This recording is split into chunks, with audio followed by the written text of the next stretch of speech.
गोपीजन वल्लभ गिरवर धारी।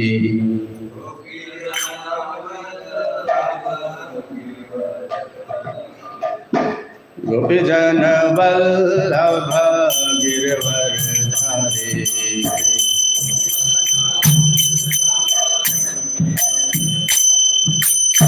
यशोदानंदन व्रज जन रंजन।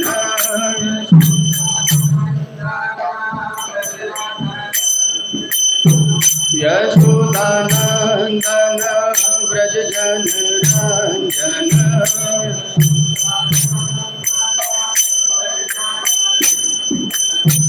यमुना तीरा वनचारी।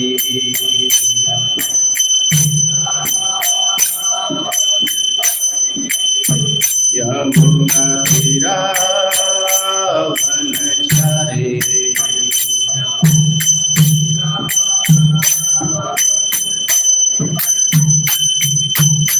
जय राधा माधव कुंज बिहारी।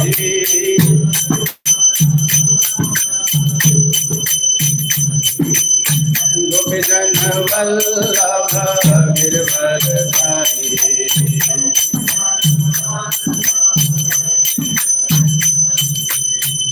यशोदानंदन व्रज जन रंजन।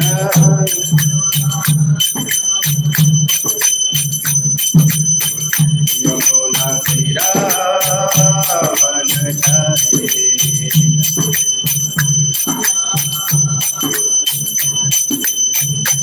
हरे कृष्णा कृष्णा कृष्णा हरे हरे। हरे राम राम राम हरे हरे। हरे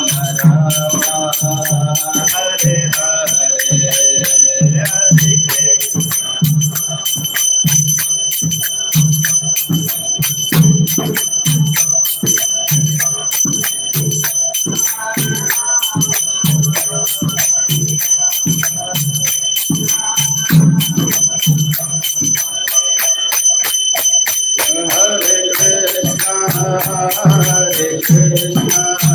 हरे हरे। हरे राम राम राम हरे हरे।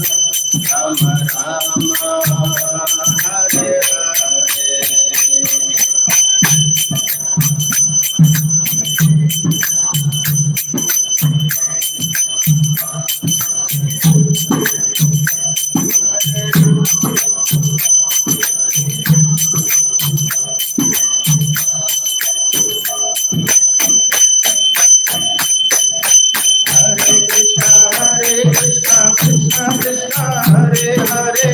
हरे राम राम राम हरे हरे। हरे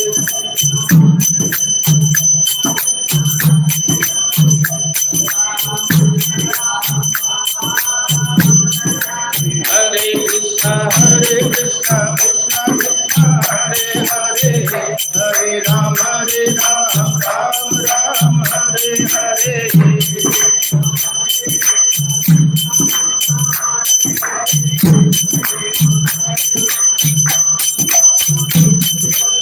हरे कृष्णा कृष्णा कृष्णा हरे हरे। हरे राम राम राम हरे हरे। हरे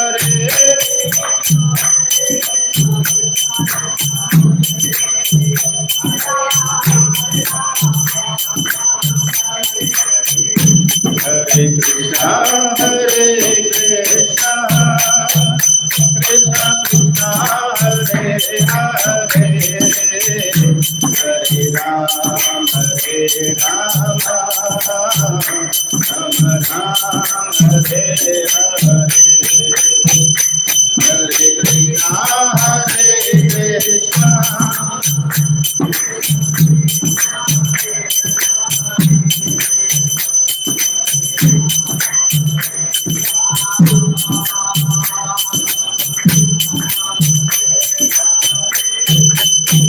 जय गौर रथ राज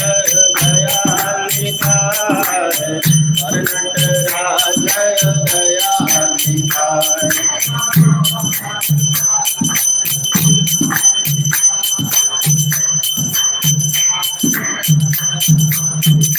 जय जय प्रभु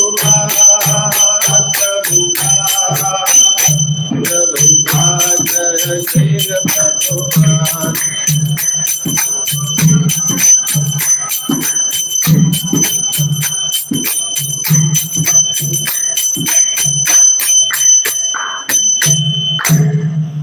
जय ओम विष्णुपाद परमहंस परिव्राजकाचार्य स्तोत्र श्री श्रीमद कृष्ण कृपा श्री भक्ति वेदांत स्वामी प्रभुपाद की, इस्कॉन बीबीटी फाउंडर आचार्य श्री प्रभुपाद की। जय ओम विष्णुपाद परमहंस परिव्राजकाचार्य स्तोत्र श्री श्रीमद कृष्ण कृपा भक्ति सिद्धांत श्री ठाकुर श्री प्रभुपाद की। संवेद भक्तवंद की, संवेद भक्तवंद की जय, संवेद भक्तवंद की जय।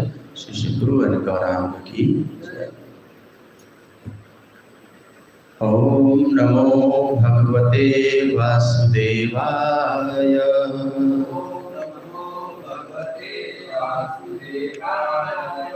ओम नमो भगवते वासुदेवाय।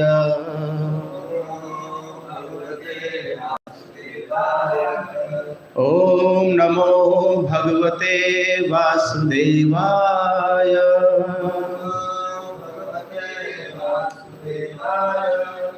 नारायणं नमस्कृत्य नरं चैव नरोत्तमं देवीं सरस्वतीं व्यासं ततो जयामुदीरये। नष्टप्रायेषु अभद्रेषु नित्यं भागवत सेवया भक्तिम् उत्तम श्लोके भक्तिर्भवति नैष्ठिकी। कृष्णाय वासुदेवाय देवकी नंदनाय च नंदगोपकुमाराय गोविंदाय नमो नमः। हरे कृष्णा। बहुत बहुत स्वागत है आज की इस प्रातःकालीन कक्षा में। आज हम चर्चा करेंगे पहले स्कंद के 7वें अध्याय का 28वां और 29वां श्लोक। तो पहले हम 28वें श्लोक को पढ़ेंगे। मैं इसको पढ़ लेता हूँ, 29वें श्लोक को दोहराएंगे। इति धर्ममहीच शांत वैद्य महारथ निषादमादते खंग कलये धर्म हेतव।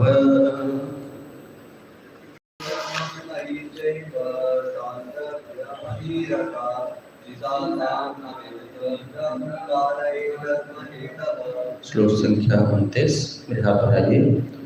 तम जिंघासुमभिप्रेत्य विहाय नृपलांछनम् तत्पादमूलं शिरसा संगात भय विह्वल।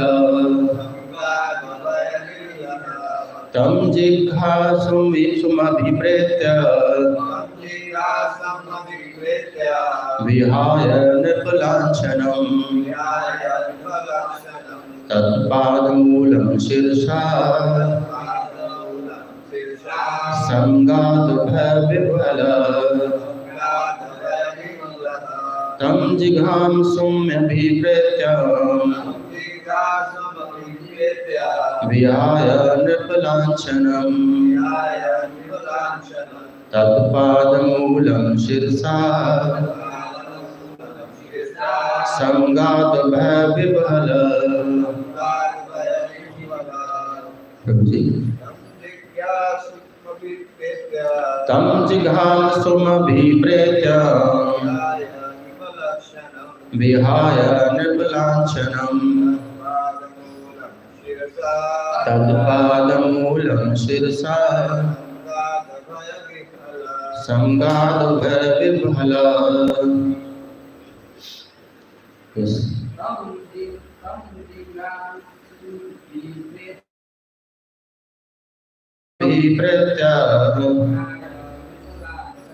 विहाय नृपलांछनम्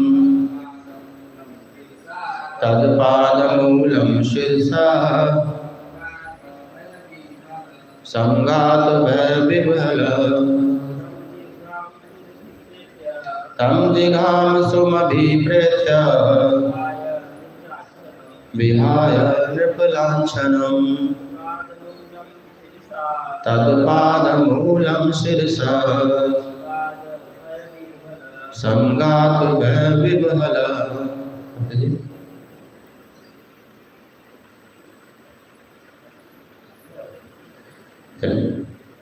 अनुवाद दोहराएंगे। जब कली ने समझ लिया कि राजा उसको मार डालना चाह रहा है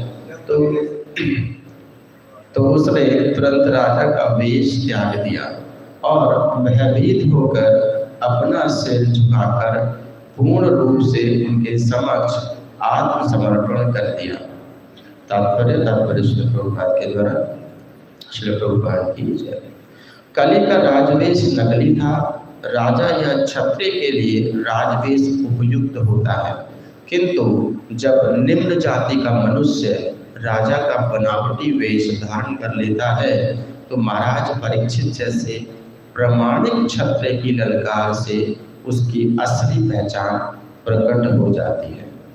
असली क्षत्रिय कभी आत्मसमर्पण नहीं करता है। वह अपने प्रतिद्वंदी क्षत्रिय की ललकार को स्वीकार करता है और या तो मरते दम तक लड़ता है या जीतता है। सच्चा क्षत्रिय आत्मसमर्पण करना तो जानता ही नहीं। कलयुग में न जाने कितने ऐसे छद्म वेश धारण करने वाले हैं जो प्रशासकों का स्वांग करते हैं, किंतु उनका भेद तब खुल जाता है जब असली क्षत्रिय उन्हें ललकारता है। अतः जब छद्म वेशधारी कली ने देखा कि महाराज परीक्षित से युद्ध करना उसके बूते के बाहर है तो उसने अधीनस्थ के समान अपना सिर झुका दिया और अपना राजवेश उतार दिया। ओम अज्ञानतिमिरान्धस्य ज्ञानाञ्जनशलाकया चक्षुर्न्मीलितं येन तस्मै श्रीगुरुवे नमः। श्रीचैतन्यमनोभीष्टं स्थापितं येन भूतले स्वयं रूप कदा मह्यं ददाति स्वपदान्तिकम्। वन्देऽहं श्रीगुरून् श्रीयुतपदकमलं श्रीगुरून् वैष्णवांश्च श्रीरूपं साग्रजातं सगण रघुनाथान्वितं तं सजीवं साद्वैतं सावधूतं परिजनसहितं कृष्ण चैतन्यदेवं श्रीराधा कृष्णपाद सगण ललिता श्रीविशाखान्वितांश्च। हे कृष्ण करुणा सिंधो दीनबंधो जगत्पते गोपेश गोपिका कांत राधा कांत नमोस्तुते। तप्त कांचन गौरांगी राधे वृंदावनेश्वरी विश्वानुसुते देवी प्रणमामि हरिप्रिये। वंशाकल्पतरुभ्यश्च कृपा सिन्धुभ्य च पतितानां पावनेभ्यो वैष्णवेभ्यो नमो नमः। नमो विष्णुपादाय कृष्णपृष्ठाय भूतले श्रीमते भक्तिवेदांत स्वामिनेति नामिने। नमस्ते सारस्वते देवे गौरवाणी प्रचारिणे निर्विशेष शून्यवादी पाश्चात्यदेशतारिणे। जय श्री कृष्ण चैतन्य प्रभु नित्यानंद श्री अद्वैत गदाधर श्रीवासादि गौर भक्तवृंद। हरे कृष्णा कृष्ण कृष्ण हरे हरे हरे राम राम राम हरे हरे। हरे कृष्ण। तो बहुत बहुत स्वागत है पुनः आपका इस कक्षा में। और जैसा कि हम चर्चा कर रहे हैं पहले स्कंद के 17वें श्लोक में, 17वें अध्याय के 28वें और 29वें श्लोक में। और इस अध्याय का शीर्षक है कली को दंड तथा पुरस्कार। और जैसे पिछले कई सारे श्लोकास में हम देखते हैं कि लगातार एक सीक्वेंस, लगातार एक चर्चा चली आ रही है जिसमें महाराज परीक्षित एक बैल रूपी धर्म से पूछ रहे हैं कि उनकी उस स्थिति का कारण क्या है। वो कौन है जिसने उस धर्म के 4 पाँव में से 3 पाँव बिल्कुल काट दिए हैं और चौथा पाँव भी बहुत बुरी तरह से क्षत विक्षत और वो भी हिल रहा है। वो 4 पाँव कौन से हैं धर्म के? वो हैं तप, शौचम, दया और सत्यता। और उसमें से जो आखिरी पाँव सत्यता के रूप में है वो भी अब बिल्कुल हिल डुल रहा है और बैल पूरी तरह से लड़ खड़ा रहा है। तो महाराज परीक्षित बार बार पूछना चाह रहे हैं। अभी तो वो जानते हैं कि किस कारण से है, लेकिन वो चाह रहे हैं कि धर्म स्वयं से उसको एक्सप्लेन करें। और धर्म रूपी बैल वो बताने की कोई प्रयास नहीं कर रहा है, कोई या तो हिम्मत नहीं कर रहा है या प्रयास नहीं कर रहा है। जैसे हमने चर्चा किया था कि परम पूज्य राधा गोविंद महाराज बताते हैं कि अगर हम किसी के अपराध को अगर इंगित भी करते हैं कि उसने अपराध किया है और उसका अगर मोटिव, उसका अगर इंटेंशन ये है कि हमें अपनी इंद्रिय संतुष्टि करनी है कि उसको दंड मिले और हमें उसका प्रसन्नता मिलेगी, तो वो अपराध हमारे ऊपर आ जाता है। इसलिए किसी के अपराध को इंगित भी नहीं करना चाहिए उस मोटिव से कि हमें उसका खुद का संतुष्टि मिले। हाँ, इस मोटिव से आप कर सकते हैं कि उसका कुछ भला हो जाए, तो एक अलग बात है।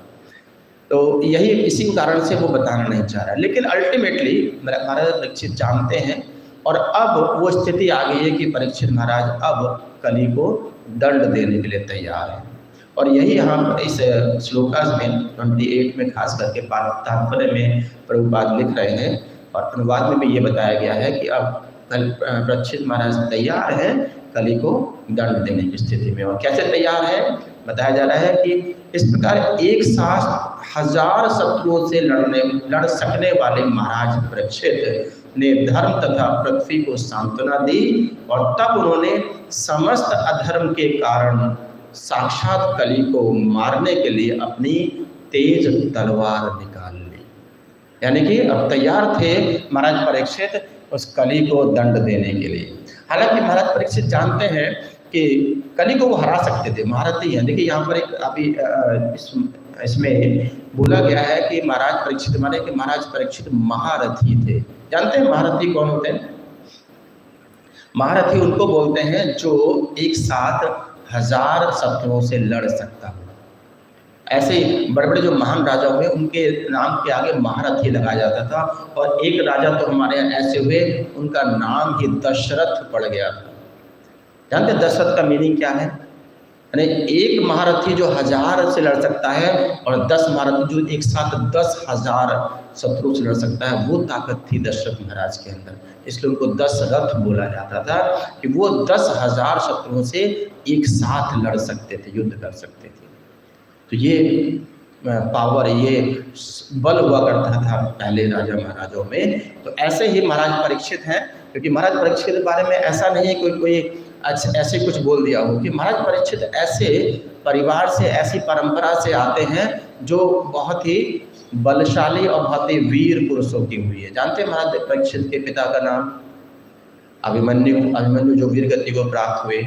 उनके दादाजी अर्जुन, भीम, युधिष्ठिर जैसे महान लोग हैं, उनके दादाजी में गिनती होती है। और वैसे भी कहते हैं कि जिस समय महाराज परीक्षित ने जन्म लिया था, जन्म से पहले, हालांकि जन्म भी नहीं हुआ था, उससे पहले भगवान ने उनकी रक्षा, भगवान ने स्वयं दर्शन दिए थे महाराज परीक्षित को माँ के गर्भ में ही। और उसके बाद जब महाराज परीक्षित का जन्म हो गया तो जब उनकी कुंडली पढ़ी जा रही थी तो ये कहा गया था, पुजारियों ने, पंडितों ने कहा था कि ये एक बहुत महान राजा होंगे। और उनकी तुलना बड़े बड़े राजाओं से की गई थी उस समय भी। तो डेफिनेटली वो महारथी तो थे ही और जानते थे कि वो आराम से पराजित कर सकते हैं कली को, कली को भगा भी सकते थे। चाहते तो कली को यहाँ पर आने नहीं देते, लेकिन भगवान की व्यवस्था थी। भगवान की व्यवस्था में परीक्षित महाराज विघ्न नहीं डालना चाहते थे, क्योंकि कलयुग को तो आना था, ये तो व्यवस्था का पार्ट था। तो इसलिए अब यहाँ पर जो कलयुग ने अपना रूप दिखाना शुरू किया, जिसमें कि उसने देख महाराज परीक्षित रहते वो गाय को मार रहा है, प्रताड़ित कर रहा है, बैल को प्रताड़ित कर रहा है, और वो है भी किस रूप में? एक राजा के रूप में। ऐसा वेश बना रखा है कली ने कि वो राजा के वस्त्र पहने हुए हैं। तो महाराज परीक्षित को बहुत क्रोध आया कि मेरे राज्य में ये कौन राजा के वेश में बैठा हुआ है और कर क्या रहा है? पाप कर्म कर रहा है। तो उन्होंने क्या किया? अपनी तलवार निकाल ली। आगे प्रभुपाद लिखते हैं तात्पर्य में कि जैसा कि ऊपर कहा जा चुका है, साक्षात कली वह है जो जानबूझकर शास्त्रों द्वारा वर्जित समस्त प्रकार के पाप कर्मों को करता है। अब यहाँ पर एक प्रश्न उठता है कि क्या कली कोई मूर्त रूप है क्या? निश्चित रूप से मूर्त रूप है। ऐसा कोई प्रकृति का, भगवान का बनाई कोई प्रकृति और कोई भी ऐसा अंश नहीं है जिसका कोई मूर्त रूप ना हो। लेकिन अगर हम उस कलयुग के मूर्त रूप को छोड़ दें तो कलयुग के गुण रखने वाले ऐसे बहुत मनुष्य मिल जाएंगे जो कलयुग के मूर्त रूप के समान हैं। और वो उनके अंदर क्या क्वालिटी होती है, क्या गुण होते हैं? प्रभुपाद लिख रहे हैं यहाँ पर कि जो जानबूझकर शास्त्रों द्वारा वर्जित समस्त प्रकार के पाप कर्मों को करता है, यानी कि जो शास्त्रों में वर्जित बताया गया है अगर उसको किया जा रहा है तो वो कली कर्म के अनुसार माना जाएगा। तो उसमें किसी कलयुग को ढूंढने की जरूरत नहीं है, वो व्यक्ति स्वयं में कलयुग का मूर्त रूप बन जाता है। फिर हमें किसी कलयुग को दोष देने की आवश्यकता नहीं है, हम स्वयं कलयुग के रूप में आ जाते हैं, हम वही कली का मूर्त रूप बन जाते हैं अगर हम ऐसे कार्य करते हैं जो शास्त्र रूप से सम्मत नहीं है या शास्त्र में वर्जित बताया गया है। और वो कौन से हैं? वो हम जानते हैं कौन से ऐसे कार्य हैं जिसमें कि प्रभुपाद ने तो 4 नियम बताए हैं कि वो 4 नियम हमें पालन करने चाहिए, यानी कि कुछ पर्टिकुलर चीजें हमें नहीं करनी चाहिए, वो शास्त्र सम्मत नहीं है। फिर कहते हैं यह कलयुग निश्चित रूप से कली के समस्त कार्यकलापों से भरा हुआ होगा, लेकिन इसका अर्थ यह नहीं है कि समाज के सारे नेता, प्रशासक, विद्वान तथा बुद्धिमान व्यक्ति या सबसे ऊपर भगवत भक्त हाथ पर हाथ धरे बैठे रहे, कलयुग के सारे कार्यों के प्रति निश्चेष्ट हो जाए। ये कितनी बड़ी बात कह रहे हैं प्रभु जी।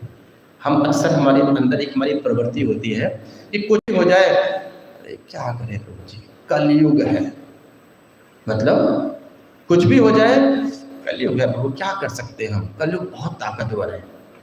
इसका क्या मतलब हुआ? इसका क्या अर्थ हुआ कि आप कुछ करेंगे नहीं, कुछ प्रयास ही नहीं करेंगे उससे बचने के लिए। अरे जब बहुत तेज, आगे इसमें प्रभुपाद वर्णन करते उदाहरण देते हैं, मैं उसको पढ़ लेता हूँ फिर चर्चा करेंगे। कहते हैं वर्षा ऋतु में निश्चित रूप से प्रचुर वर्षा होती है, बहुत बारिश होती है ना, जब बारिश होती है बहुत तेज होती है तो पूरा पानी भर जाता है, बाढ़ आ जाती है, तो क्या हम बाहर खड़े रहते हैं क्या? क्या हम उसी बाढ़ में तैर रहे होते हैं क्या? नहीं ना, प्रयास करते हैं, सृष्टि गवर्नमेंट प्रयास कर लेता है, तो प्रयास करते हैं ना अपने आप को उस वर्षा से बचाने के लिए, या नहीं करते हैं? छोड़ दो जी वर्षा हो रही है, क्या करें, मजबूर है, मुझे तो यहीं बैठना है, नहीं ना, इंतजाम करेंगे ना, घर के अंदर कहीं छाया में जाएंगे या एटलीस्ट बाहर है तो छतरी लगाएंगे, कुछ अम्ब्रेला का इंतजाम करेंगे ना।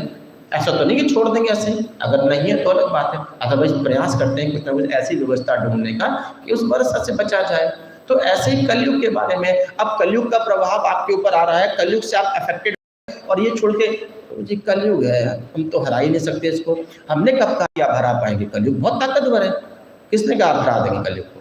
लेकिन उससे बचने का प्रयास तो कर सकते हैं, या बेकार निश्चेष्ट होकर बैठ जाए कि नहीं अब तो कलयुग हमें झेलना ही है, तो ये तो कोई मनुष्य कर्म नहीं रहा, ये तो शास्त्र सम्मत नहीं है, ये तो भगवत भक्त का कर्म नहीं रहा कि वो शांत होकर बैठ जाए।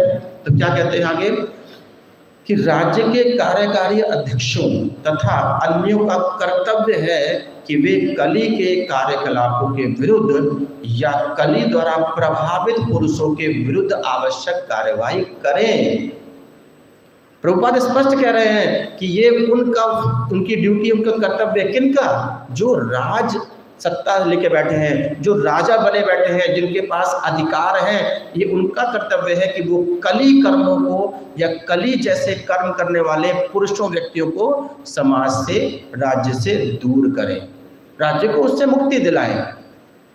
तो क्या ऐसा कोई बड़ा आज के समय में क्या हो रहा है? देखिए पहले क्या होता था, पहले युद्ध होते थे, सही में पहले युद्ध होते थे, राजा फ्रंट पे खड़ा होता था तलवार लेकर के, धनुष लेकर के।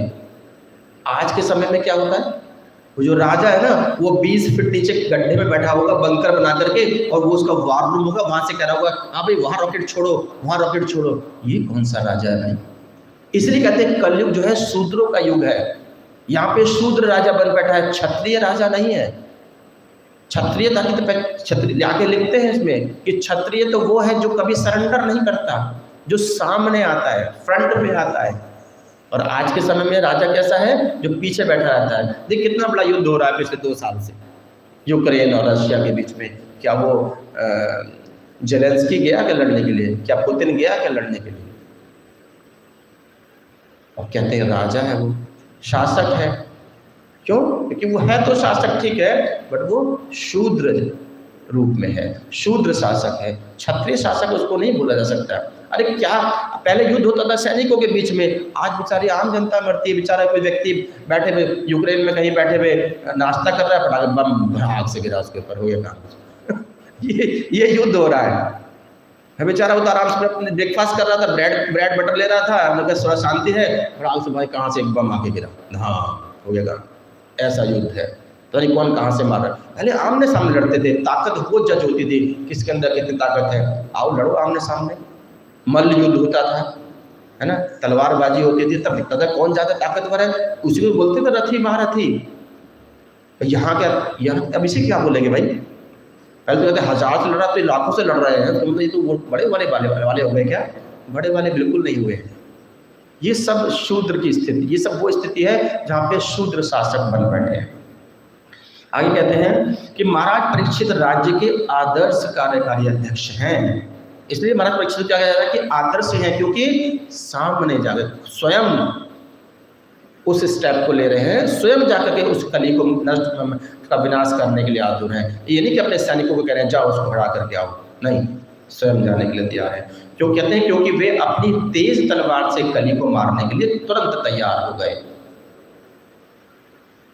प्रशासकों को चाहिए कि वे केवल भ्रष्टाचार विरोधी प्रस्ताव पारित ना करें, अपितु उन्हें चाहिए कि भ्रष्टाचार फैलाने वाले पुरुषों को प्रमाणित शास्त्रों की दृष्टि से पैनी तलवार लेकर मारने के लिए उद्यत रहे। आजकल क्या होता है, कानून बनते हैं, भ्रष्टाचार निरोधक कानून, फला कानून, लेकिन उनका पालन कराने के लिए कोई भी ऐसी एफर्ट नहीं होती, केवल कानून नियम बनते हैं। और नियम पालन करने के लिए भी कौन करवाए, किससे कहेंगे? उन जो नीचे के अधिकारी हैं उनसे बोला जाता है। अपना राजा खुद स्टेप नहीं लेता उसके अंदर। कई बार तो हमारे राजा ही खुद ही भ्रष्टाचार में फंस जाते हैं, जेल में पहुंच जाते हैं। आजकल के तो राजा भी ऐसे हैं, क्या करा जाए। तो यही कलयुग का प्रभाव है ना। फिर जाकर के वो कोर्ट में जाकर के अपने सफाई देते हैं कि नहीं जी मैंने ऐसा नहीं किया, वैसा नहीं किया। अरे कहीं तो कुछ ना कुछ चिंगारी रही होगी, तभी तो कहीं आग लगी है, बिना गैस कैसे लग जाएगी। आगे कहते हैं, अच्छा प्रभुपाद इसमें बड़े अच्छे से लिखते हैं, क्या कहते हैं कि शराब की दुकानों को अनुमति देकर प्रशासक लोग भ्रष्टाचारी गतिविधियों को नहीं रोक सकते। सबसे बड़ा तो कलयुग का निशानी क्या है, और जो सबसे ज़्यादा चलती है हमारे यहाँ, वो है शराब की दुकानें। कोरोना काल के बाद सबसे पहले शराब की दुकानें खोली गई कि इससे हमारी इकोनॉमी चलेगी। क्या मतलब दुर्भाग्य है इस युग का कि हमारे देश की इकोनॉमी भी किससे चल रही है, अब शराब खानों से चलेगी। सबसे पहले शराब खाने और सबसे बाद में मंदिर खुले थे।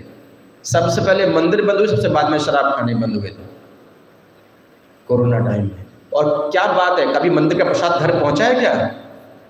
शराब की डिलीवरी घर पे हुई थी दिल्ली के अंदर। हमारे दिल्ली के महान मुख्यमंत्री घर पे पहुंचा रहे थे, 1+1 के कॉम्बो पैकेज में पहुंचा रहे थे। कॉम्बो पैकेज में कहते हैं पीजिए और हमारी इकोनॉमी को बढ़ाइए। क्या दुर्भाग्य है, क्या शासक है वो, किस तरह की चीज़ को बढ़ावा दे रहा है। मंदिर नहीं खुलने दिए उसने कि मंदिर खुलेंगे तो कोरोना फैल जाएगा। क्या खुलवाया उसने? शराब खाने। अच्छा उसके साथ में भी कुछ चीज़ें जुड़ी हुई थी, ऐसा नहीं है। जिस समय सैनिटाइजर बने तो उस समय उसमें लिखा आता था कि इसमें 60% अल्कोहल है, इसमें 70% अल्कोहल है। जिसमें ज़्यादा अल्कोहल है वो ज़्यादा स्ट्रॉन्ग रहेगा, तो लोगों ने डायरेक्ट अल्कोहल लेना शुरू कर दिया। उन्होंने कहा डायरेक्ट ये कंज्यूम करें, क्या चक्कर अपना सैनिटाइजर के। तो इसलिए भी ज़्यादा बढ़ावा मिला इस चीज़ को। तो हम बढ़ावा किस चीज़ को दे रहे हैं, हम वो कलयुग के सारे उन चिन्हों को बढ़ावा दे रहा है। आज का प्रशासक उसी को बढ़ावा दे रहा है, उसको रोकने का प्रयास नहीं कर रहा है। जबकि प्रभुपाद क्या कहते हैं कि उन्हें चाहिए कि मादक औषधियों तथा शराब की सारी दुकानें अविलंब बंद करा दें। अब यहाँ तो पूरी इकोनॉमी चला रखी है, उससे कैसे बंद हो जाएगी? पूरा हमारा अर्थशास्त्र इस पर डिपेंड हो गया आज के टाइम में, सारा पैसा हमारा वहीं से आ रहा है। पीने वाला ये कहता है कि मैं तो समाज सेवा कर रहा हूँ, अपना शरीर को जला रहा हूँ लेकिन समाज को पाल रहा हूँ। तो ये कहता रहने लगा आजकल कि देखो मैं पी रहा हूँ लेकिन से मेरा पूरा देश चला रहा हूँ मैं, सरकार कहती है इकोनॉमी चल रही है। अब बताओ उसको क्या जवाब दोगे? वो तो अपनी सफाई ये देने लगा है, क्योंकि सरकार ने कहा है ना इकोनॉमी चल रही है आपसे पियो। तो पीने वाला भी कहता है, बहाना मिल गया उसको, मैं तो इसलिए पी रहा हूँ कि देश चला रहा हूँ, सरकार चला रहा हूँ, मतलब भला कर रहा हूँ देश का, देखो अपना शरीर जला के कर रहा हूँ। वो तो अपने आप को महान बताने लगा। ये स्थिति है कलयुग की। अब इससे बुरी स्थिति और क्या हो सकती है? आगे कहते हैं, प्रभुपाद देखते हैं कि जिन लोगों को नशे की लत हो उन्हें मृत्यु दंड तक देने से ना हिचके। आज तक किसी शराबी को मिला मृत्यु दंड? कभी किसी को मिला है क्या कलयुग में कि किसी ने शराब पी हो, उसने झगड़ा भी कर दिया हो, क्या उसे मृत्यु दंड मिल गया?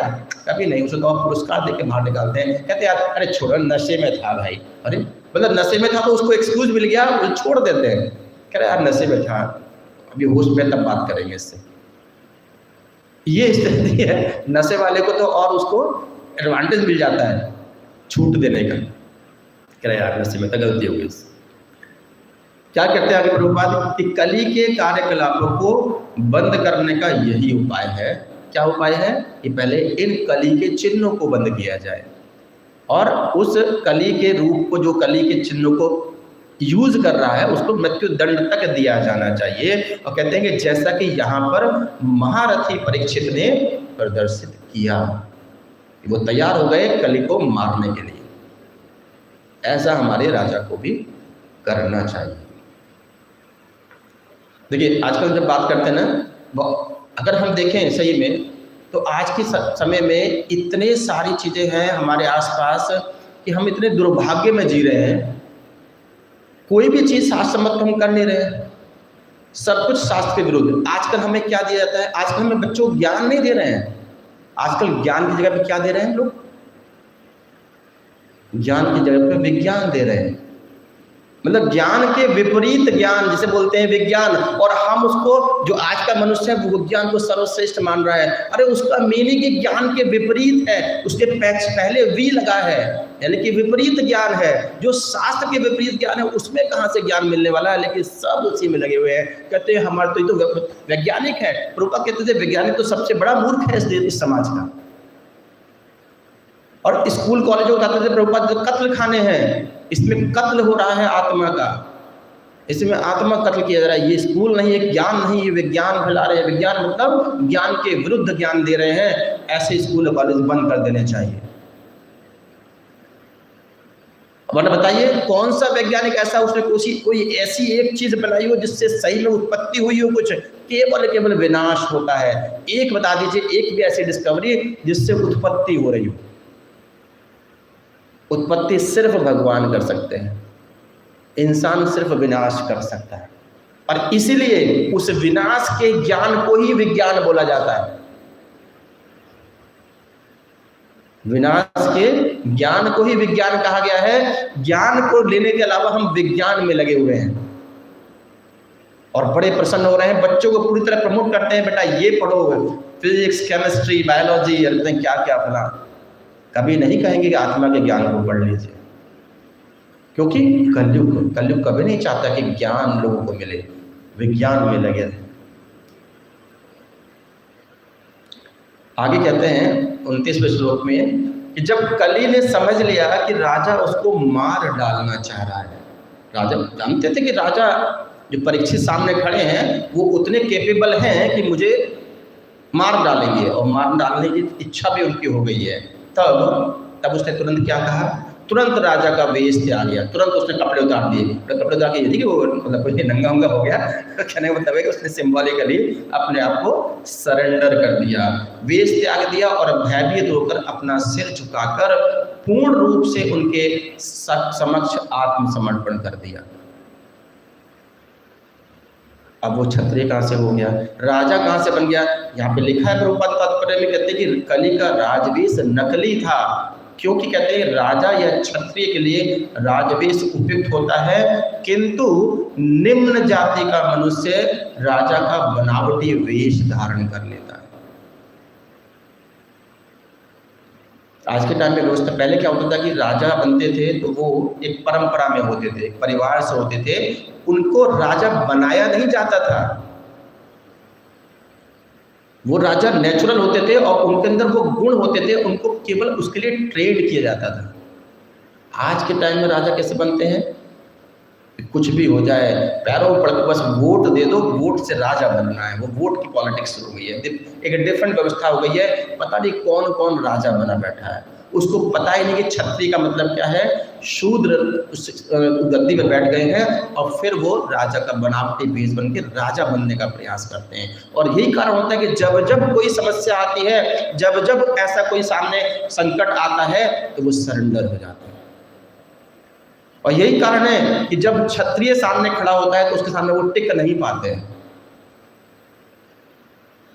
और यही रीजन है कि जो कलयुग के प्रभाव वाले मनुष्य हैं, जैसे कि हमारे समाज के अंदर जितने भी वो लोग हैं जो कि अव्यवस्था फैलाने में विश्वास करते हैं, जिनको हम अपराधी बोल सकते हैं, वो कभी उनको कंट्रोल नहीं कर पाते हैं, वो सरेंडर हो जाते हैं उनके सामने। कारण क्या है? क्षत्रिय नहीं है, क्षत्रिय नहीं है। और यही कारण है कि आप आज के समय में चेंज दे सकते हैं कि कुछ ऐसे राजा बैठ गए हैं आजकल में जो क्षत्रिय गुण रखते हैं। तो आज देखिए कहाँ है गुंडे बदमाश, दिखाई दे रहा है आपको? क्या कहीं कहीं दिख रहे हैं क्या आपको? ये फर्क नजर आता है कि कौन राजा है, कौन प्रशासक है, उससे ये अंतर साफ दिखता है समाज में। आगे लिखते हैं प्रभुपाद कि जो परीक्षित महाराज जैसे प्रामाणिक क्षत्रिय की ललकार से उसकी असली पहचान प्रकट हो जाती है। कि महाराज परीक्षित जैसे क्षत्रिय जो होते हैं, वो एक बार ललकार भी देना तो पता लग जाता है कि हाँ ये क्षत्रिय ललकार रहा है। क्षत्रिय और शूद्र की ललकार में अलग अंतर नजर आता है। और असली क्षत्रिय कभी आत्मसमर्पण नहीं करता, वो मर जाएगा, कभी सिर नहीं झुकाएगा, पीठ नहीं दिखाता है क्षत्रिय। जब क्षत्रिय युद्ध के लिए जाया करते थे तो जब वापस लौटते थे, उनकी पत्नियां थाली लेकर होती, उनकी यात्रा उनकी जीत के लिए, उनकी वीरता के लिए, उनके विजय के लिए, उनको आरती उतारने के लिए। और अगर वो नहीं भी जीता है तब भी उनके सब कुछ, उनकी डेड बॉडी को सम्मान मिलता था कि ये वीर गति को प्राप्त हुआ है। उसको कभी सम्मान नहीं मिला जो हार के वापस आया। एक बार ऐसा हुआ था, रावण एक बार युद्ध में गया राम से, एक दिन राम ने उनको छोड़ दिया और वापस पहुंचा तो मंदोदरी ने उनको सुनाया था कि आप काहे की वीरता के अपने बगाड़ते रहते हैं, आज पीठ दिखा करके आए हैं। रावण को ये बोला था मंदोदरी ने, कहते तो क्षत्रिय है कि मैं युद्ध लड़ूंगा राम से, मैं झुकूंगा नहीं, ये नहीं करूंगा, और आज क्या हुआ है, पीठ दिखा करके आए। और इसलिए जब रावण, एक बार की बात है, रावण जब युद्ध लड़ रहा था भगवान राम से, तो एक वो मदद मांगने के लिए एक बार राजा बलि के पास पहुंच गया, बलि महाराज के पास पहुंच गया। क्योंकि बलि महाराज के पास इसलिए पहुंच गया क्योंकि बलि महाराज उसी की जाति के थे, राक्षस जाति के थे, हालांकि भगवान के भक्त हैं, वामन देव के भक्त हैं बलि महाराज। तो उनके पास पहुंच गया रावण और जाके कहता है कि मुझे आपकी मदद चाहिए राम से युद्ध करने के लिए। बलि महाराज ने क्या कहा कि देखो मैं तुम्हारे साथ युद्ध तो नहीं कर सकता हूँ, आप किसी और तरीके से अगर कोई आपको मदद चाहिए तो बताइए, मैं कर दूँ, क्योंकि रिश्तेदारी है आपसे, तब तो मैं करूँगा ही। तो रावण क्या कहता है कि अच्छा ठीक है, अगर युद्ध नहीं कर सकते तो मुझे कुछ धन की आवश्यकता है, धन दीजिए मुझे। ठीक है, धन दे देता हूँ। तो बलि महाराज धन देने के लिए उसको एक पहाड़ के पास ले गए। एक पहाड़ था सोने का, उस पर तमाम सारे हीरे जवाहरात भी थे। उसने ये ले जाओ। तो रावण ने देखा रे पूरा पहाड़ मिल रहा है सोने का, तो हीरे जवाहरात भी लगे, तो मजा बढ़िया माल मिल रहा है। रावण ने उसको उठाने का प्रयास किया, उस पहाड़ को तो उठा नहीं पाया। तो बलि महाराज ने कहा रावण से, तुम जानते हो ये क्या है? ये पहाड़ नहीं है, ये वराह देव की एक कान के कुंडल है, बाली है। वराह देव के कान का कुंडल है ये, जिसको तुम इस पहाड़ समझ रहे हो सोने का। तो बलि महाराज क्या बताना चाह रहे थे कि तुम किससे युद्ध करने जा रहे हो? उनके बाली तुम उठा नहीं पा रहे हो, युद्ध करने जा रहे हो राम से। तो बाली महाराज जी समझाने का प्रयास कर रहे थे रावण को, लेकिन क्योंकि प्रवृत्ति दूसरे तरह की थी तो समझ वाली बात तो थी नहीं, समझ में आती है, उनके समझ में आया नहीं, ठीक है कोई बात नहीं, आप अपने रखो, हम जा रहे हैं वापस। फिर अपना उसी मुद्रा में आ गए। तो कहने का अर्थ है कि आज के समय में कितना ही आप लोगों को दिखा दे कि वास्तविकता लोगों को समझ में नहीं आता है। कारण क्या है? क्योंकि जो ज्ञान उन्होंने प्राप्त किया है वो बिल्कुल विरुद्ध है। इसी कारण से उनको कुछ भी आप समझाएं वो उनके समझ में नहीं आएगा लोगों के। और यहाँ लिखते हैं प्रभुपाद सामने आगे कि सच्चा क्षत्रिय अंतिम दम तक लड़ता रहता है, या जीतता है या मर जाता है। सच्चा क्षत्रिय आत्मसमर्पण करना तो जानता ही नहीं है। कलयुग में न जाने कितने ऐसे छद्म वेश धारण करने वाले हैं जो प्रशासकों का स्वांग करते हैं, जो नाटक करते हैं, दिखाते हैं हम प्रशासक बनने प्रशासक है या बनने लायक है, लेकिन सही क्षत्रिय नहीं हो, शूद्र है, प्रशासक बनने का या प्रशासक दिखाने का नाटक करते हैं। किंतु उनका जब भेद खुल जाता है तब खुलता है जब असली क्षत्रिय उन्हें ललकारता है। जब असली क्षत्रिय ललकारता है तो एकदम से भेद खुल जाता है। और ऐसा नहीं कि उनके अंदर कलयुग के सिम्टम दिखते नहीं है, वो भी जानते हैं कि हम कौन हैं, लेकिन छुपाने का प्रयास करते हैं। कलयुग के बहुत सारे चिन्ह हैं जिनको आप देखकर बताते हैं कि कलयुग का चिन्ह है, ये कली मूर्त रूप में है। ऐसे बहुत सारे चिन्ह हमारे इस समाज में आज के रूप में विद्यमान है। और अगर देखें कलयुग की राजधानी कौन है, कौन सी कलयुग की राजधानी? आज के समय में कलयुग की राजधानी किसे बोलेंगे? न्यूयॉर्क को। सबसे शुरुआत वहीं से होती है। और देखिए कलयुग की राजधानी कौन सी है? न्यूयॉर्क। और प्रभुपाद ने क्या किया? प्रभुपाद ने अपना आंदोलन भी वहीं से शुरू किया, कलयुग को हराने के लिए न्यूयॉर्क चूज किया उन्होंने। वहां पे स्थापना की इस्कॉन की, क्योंकि जानते थे कि यहाँ से, क्योंकि ये है यहाँ से जो मैसेज जाएगा वो पूरी दुनिया फॉलो करेगी। और यही कारण है कि इस्कॉन की स्थापना में भी आज पूरा विश्व इस्कॉन को फॉलो कर रहा है, सिर्फ और सिर्फ इसी कारण से, क्योंकि कलयुग पे सीधे प्रहार करने का प्रयास प्रभुपाद ने किया। जैसे लिख रहे हैं प्रभुपाद इसमें कि हमें कलयुग से बचने का प्रयास तो करना पड़ेगा। जैसे वर्षा से बचने का प्रयास हम करते हैं, हम कोई छाता ढूंढते हैं, कोई शेड ढूंढते हैं, ऐसे ही ये कहते हैं कि प्रभुपाद ने ऐसा घर बनाया जिस घर के नीचे सारा विश्व रह सकता है, कलयुग से बच सकता है। वो है इस्कॉन, अंतर्राष्ट्रीय सोसाइटी ऑफ कृष्णा कॉन्शियसनेस। इसलिए प्रभुपाद की जय। तो प्रभुपाद ने वो ऐसा छत, ऐसा घर बना के दिया जिसके नीचे आकर के सभी इस कलयुग के उस प्रभाव से बच सकते हैं। वो छतरी, वो छाता दिया, और दिया कहाँ से? कलयुग की राजधानी न्यूयॉर्क से दिया। तो ऐसे बहुत चिन्ह आपको मिल जाएंगे। जैसे हम अभी चर्चा कर रहे थे, अपने आसपास इतना, आज स्थिति क्या हो गई है? आज स्थिति क्या है कि हमें हर चीज, देखिए एक समय होता था कि जो व्यक्ति एक परिवार में रहता था बहुत कुछ परिवार से सीखता था। जॉइंट फैमिली में किसी नेक्स्ट जनरेशन को कुछ सीखने की, बाहर सीखने की जरूरत पड़ती थी, सब वो फैमिली से, दादा दादी साथ में सब सीखते थे। आज के समय में क्या हो रहा है? आज के समय आर्ट्स ऑफ पेरेंटिंग की क्लास चल रही है, पेरेंटिंग सिखाई जा रही है, कैसे माँ बाप बनना है, कैसे माँ बाप को बिहेव करना है, वो सिखाया जाता है। क्या पहले क्लास चलती थी क्या ऐसी? कारण क्या है? क्योंकि हमने अपने आप को कहीं उस व्यवस्था से दूर कर लिया जो शास्त्र सम्मत थी। हम शास्त्र विरोधी व्यवस्था में आ गए, तो हमें सब कुछ सीखना पड़ रहा है। हमें पेरेंट्स कैसे बनना है वो सीखना है, हमें कैसे अपने आप को जीना है वो सीखना पड़ रहा है, जबकि हमारे शास्त्र में सब लिखा है। भगवत गीता हमें सब सिखाती है, भगवत गीता हमारा लाइफ का मैनुअल है। हम उसको नहीं पढ़ेंगे, अब दुनिया भर का क्या क्या शास्त्र पढ़ डालते हैं। कल मैं एक स्कूल में लेक्चर ले रहा था, तो मैं स्कूल में कल मैं पूरा राउंड ले रहा था। उस स्कूल में पता नहीं कितनी सारी कोट्स लगी हुई थी पूरे दीवार पे बच्चों को पढ़ने के लिए कि पढ़िए। पता नहीं किस किस नाम के लोग लिखा था, नाम भी पढ़ने मुश्किल, ऐसे नाम लिखे थे उसमें। एक भी कोट वहाँ नहीं दिखाई देगी भगवद गीता से हो या भागवतम से हो। मैंने उस क्लास में ये मेंशन किया, स्पेशल टीचर से भी कहा, मैंने कहा देखिए आप बच्चों को क्या सिखाएंगे जब आप एक कोट भगवद गीता का नहीं लगा सकते स्कूल के अंदर।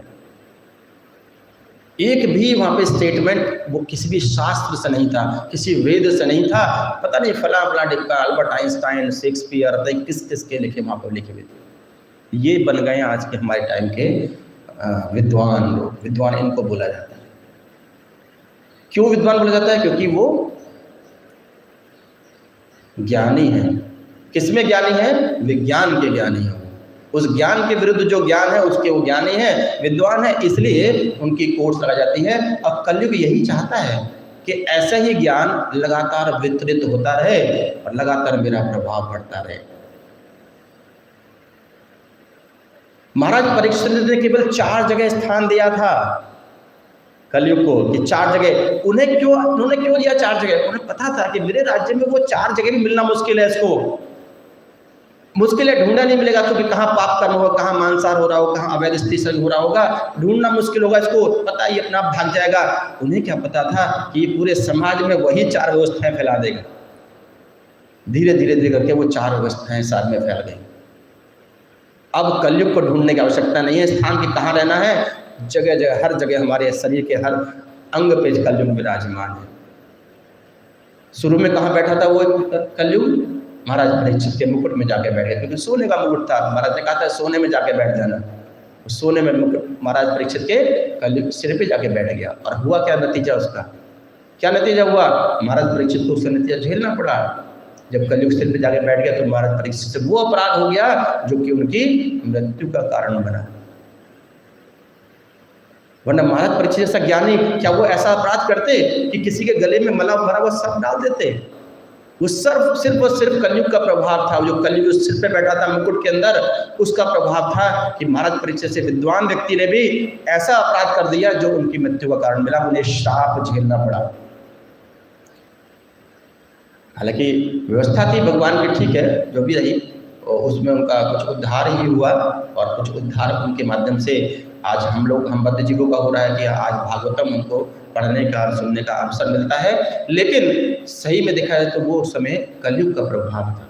तो ऐसा कलयुग तो हमारे शरीर के अंग अंग पे बैठा हुआ है। हम कहाँ कैसे दूर कर पाएंगे, ये हमें सोचना है। और उसका केवल और केवल प्रभुपाद ने एक माध्यम बताया। भगवान स्वयं उस माध्यम को बता के गए चैतन्य महाप्रभु के रूप में कि केवल और केवल हरि नाम, और कोई और सॉल्यूशन, समाधान है ही नहीं। केवल और केवल हरि नाम है जिसके माध्यम से आप उस कलयुग को अपने से दूर कर सकते हैं। तो हमें कलयुग को पहचानने की, ढूंढने की आवश्यकता नहीं है। हमारे अंदर बहुत सारा कलयुग है। केवल और केवल हमें दूर करने की व्यवस्था ढूंढनी है उसके लिए। और वो व्यवस्था प्रभुपाद ने बना के दी। एक ऐसा घर बना के दिया इस्कॉन रूप में, जहाँ पे सिर्फ और सिर्फ हरिनाम में इसका सहारा लेकर के आप इस कलयुग से अपने आप को बचा सकते हैं। लेकिन यहाँ भी हम देखिए, जब हम होता ना, कई बार जब हम भक्ति करने लगते हैं तो कई बार हम निश्चिंत हो जाते हैं कि आप तो भक्ति कर रहे हैं तो जो करेंगे भगवान करेंगे। बिल्कुल नहीं, उसके साथ भी हमें कर्म भी करने हैं। खाली माला पकड़ के सोचेंगे आप सब भगवान देंगे, कलयुग हमारा सब खत्म हो गया, सारे प्रभाव खत्म हो जाएंगे, इस भुलावे मत रहिए। भगवान ऐसा इतना आसानी से कुछ नहीं देने वाले। उसके लिए फिर कर्म भी करने। और कर्म कैसे होने चाहिए? शास्त्र सम्मत कर्म, शास्त्र विरुद्ध कार्य नहीं। जैसा कि इसमें लिखा है कि लोग शास्त्र विरुद्ध कार्य करने लगे हैं। हमें शास्त्र सम्मत कर्म करने हैं और अपने कर्मों को सिर्फ और सिर्फ क्या करना है? अपने कर्मों को सिर्फ और सिर्फ भगवान को समर्पित करना है। भगवान ने अर्जुन से ये कहा था कि तुम क्यों चिंता करते हो? मैंने कब कहा कि तुम युद्ध कर रहे हो, तुम मारोगे? जो तुम करोगे सिर्फ मुझको समर्पित करना। तुम्हारी पर कोई अर्जुन चिंतित थे, मुझे पाप कर्म लगेगा, मैं अपने रिश्तेदारों को मारूंगा, अपने भाई बंधुओं को, अपने चाचा ताऊ को, गुरुओं को मार दूंगा तो मुझे पाप लगेगा, अधर्म कार्य होगा। भगवान ने सिर्फ यही कहा कि कोई पाप कर्म तुमको नहीं लगेगा, जितने भी कर्म तुम करोगे सब मुझको समर्पित करना। तो जब अपने कर्मों को हम भगवान को समर्पित करते हैं, उन्हें अर्पित कर देते हैं, तो हमें कोई पाप कर्म नहीं लगता। और निश्चित रूप से हम जब भगवान को समर्पित करेंगे कर्मों को, तो हम कर्म भी वैसे ही करेंगे जो भगवान के सम्मत कर्म होंगे, जिसे भगवान पसंद करते हैं। तो हमें कर्म भी ऐसे करने चाहिए। इसमें हम जब पढ़ते हैं शास्त्रों को तो भक्ति रस सिंधु में कहते हैं कि हमें कृष्ण कर्म करना चाहिए। कृष्ण कर्म, वो कृष्ण कर्म क्या होते हैं? वो कर्म जो कृष्ण को पसंद हो उनको कृष्ण कर्म बोला जाता है। और ऐसी पूरी लिस्ट है, भगवद गीता में भी पूरी लिस्ट भगवान ने खुद कर्म बताए हैं। भगवद गीता के अंदर पूरी लिस्ट है कर्मों की, कैसे कर्म करने चाहिए, किनको आप भगवत कर्म या कृष्ण कर्म कहेंगे, पूरा लिस्ट है भगवद गीता के अंदर। जब आप पढ़ेंगे तो आपको वहाँ समझ में आएगा। भक्ति रसामृत सिंधु में एक पूरा कृष्ण कर्म का पूरा डिटेल दिया गया है श्रील रूप गोस्वामी ने। तो हमें क्या करना है? हमें कृष्ण कर्म करना है, भगवत कर्म करना है, जिससे हम इस कली रूप, कली मूर्त रूप जो आज हम स्वयं बन गए हैं, हम अपने आप को उससे बचा सकते हैं। और उसे बचाने के लिए प्रयास करना पड़ेगा, सरेंडर नहीं हो सकते हम कि यार तो घोर कलयुग है, कलयुग बहुत ताकतवर, हम इसे हरा नहीं सकते। बिल्कुल नहीं हरा सकते हैं, लेकिन उससे बचने का प्रयास जरूर कर सकते हैं। अगर वो प्रयास, वो कर्म भी नहीं करेंगे तो फिर भगवान उसका कोई हमें फल नहीं देने वाले। तो वो प्रयास हमें करना पड़ेगा। और वो प्रयास क्या है? वो प्रयास है हरि नाम, जिससे बहुत सिंपल उसका मेथड भगवान ने दिया है, हरे कृष्णा कृष्णा कृष्णा हरे हरे, हरे राम राम राम हरे हरे। हरे कृष्णा। बहुत बहुत धन्यवाद आज आपकी इस कक्षा में शामिल होने के लिए। किसी का मन में कोई प्रश्न, कोई जिज्ञासा हो तो अवश्य पूछ सकते हैं।